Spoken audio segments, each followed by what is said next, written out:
Hi hello. பொதுவாக hotel review ஒன்று நான் பண்ணுறதில்லை. இந்த இடத்துக்கு போனால் ஹோட்டல் ரிவ்யூ ஒன்று பண்ணவே வேணுன்ற ஒரு எண்ணம் வந்துச்சு. அதுக்கு ஒரு காரணம் இருக்கு. பொதுவாக நம்ம ஒரு கடைக்கு போனால் என்ன சாப்பிட இருக்கீன்னு கேட்டால் போதும், அவங்க தர பதில் இல்லை. நீங்களே கேட்டு பாருங்க. ப்ரோ சாப்பிட என்ன இருக்கு? கொத்தரிக்கி, ரைஸ் இருக்கு, பராட்டா இருக்கு. ஆமாங்க, எந்த கடைக்கு போனாலும் பொதுவாக இரவு நேரத்தில் போனாலும் ரைஸ் கொத்து பராட்டா, காலையில் போனாலும் ரைஸ் கொத்து பராட்டா. அதுபோக இப்போ பகல் நேரத்தில் ரைஸும் கொத்தும் தான் எல்லா கடையிலும் இருக்கு. நாம் எப்பயாவது ரைஸ் அண்ட் கறி சாப்பிட ஆசைப்பட்டா போனாலும் கூட அது எங்களுக்கு இலகுல கிடைக்கிறது இல்லை. அண்மையில் நான் 2வது தடவையாகவும் இந்த கடைக்கு போனேன். இந்த கடையில் முற்றிலும் மாறுபட்ட உணவை நான் கண்டேன்.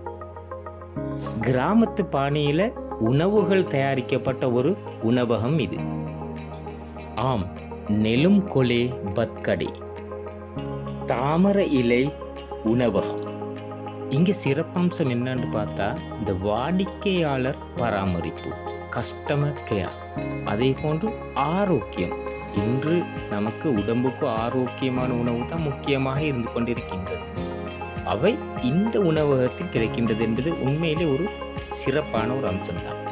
இங்கு கிடைக்கிற உணவு என்னன்னு பார்த்தா வெள்ளை அரிசி சோறு, சிவப்பரிசி சோறு, அத்தோடு 3 வகையான ஒரு மரக்கறி. அத்தோடு பாருங்க, இன்றைய இருக்கின்ற காலகட்டத்தில் எந்த கடையிலையாவது பப்படமும் ஒரு கொச்சிக்கா பொரிச்சு தருவாங்களா? இங்கே அது கூட கிடைக்குது.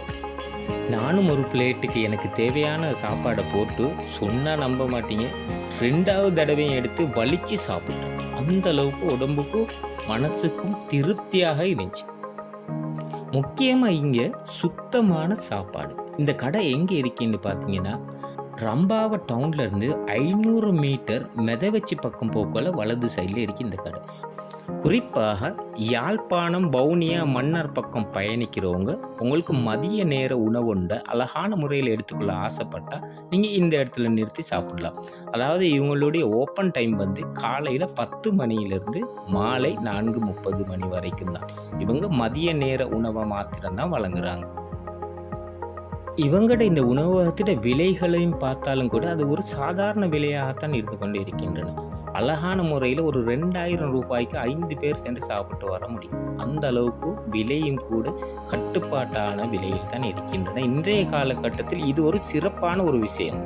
இந்த இடத்துல நான் கண்ட ஆச்சரியமான விடயம் என்னன்னு பார்த்தா தமிழ் பேசக்கூடியவங்க அதிகமாக போய் உணவுகளை எடுக்கிறாங்க. அதான் உண்மையிலே இது சிறப்பம்சம். அந்த அளவுக்கு வாடிக்கையாளர்களுக்கு ருசியான முறையில் உணவை கொடுக்குறாங்க என்பதில் எந்த விதமான சந்தேகம் இல்லை. நீங்களும் போங்க, ஒரு முறை ட்ரை பண்ணி பாருங்க. இன்று நமக்கு உடம்புக்கு ஆரோக்கியம் என்பது மிகவும் முக்கியமானது உண்டு. அதற்காக நாம் உண்ணும் உணவும் முக்கிய பங்கு வகிக்கின்றது என்பது குறிப்பிடத்தக்கது.